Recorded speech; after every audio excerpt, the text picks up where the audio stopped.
On Thursday late night, on the basis of the secret information, Radhakisharpur police station raided Iman Hossain house at Subsagar Jala area. During the search, 50 TS cough syrup, 720 narcotic tablets and other drugs were recovered.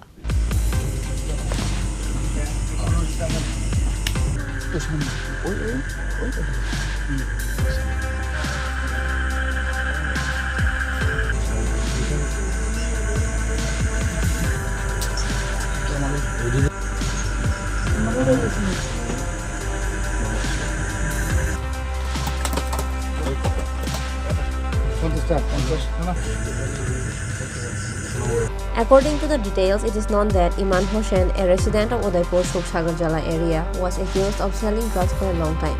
Even though the police had been aware of it for a long time, they could not arrest Iman with the drugs, although he was arrested a year ago. The police searched his house at the time but had to return empty-handed due to lack of correct information. Finally, on Thursday late night, on the basis of the secret information under the initiatives of Usi Babul Das of Radhakisharpur police station raided Iman Hossain house at Udaipur railway station area.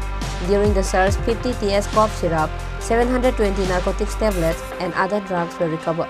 Moreover, a bike of Iman used to smuggle drugs to different places was seized by the police. The worth of the seized intoxicating substance is around 2 lakhs in the market. আজকে আমরা গোপন সূত্রের ভিত্তিতে rail station সংলগ্ন সুখসাগর এলাকা থেকে ইমান হোসেন, যার বয়স 32, বাবার নাম বজলু মিয়া, তার বাড়ি থেকে আমরা কোডাজিন সিরাপ আমরা 50টি এবং প্রমাডল ক্যাপসুল আমরা 720টি উদ্ধার করি। স্যার, কার নেতৃত্বে? আজকে আমরা আমাদের থানার স্টাফ, আমাদের থানার আরটিও থানার ওসি বাবুল দাস স্যারের নেতৃত্বে এবং সমস্ত স্টাফ মিলে আজকে এখানে আমরা সার্চ করি এবং সার্চ করে ইন্ডিকেস আর্টিকেলগুলি উদ্ধার করি। এবং অভিযুক্তকে কি পাওয়া গেল? হ্যাঁ, অভিযুক্তকে আমরা অ্যারেস্ট করেছি। আদালতে এখন তো অ্যারেস্ট করছি, বাকি প্রসিজার পরে দেখা যাবে। The police arrested Iman and started investigation under the NDPS Act.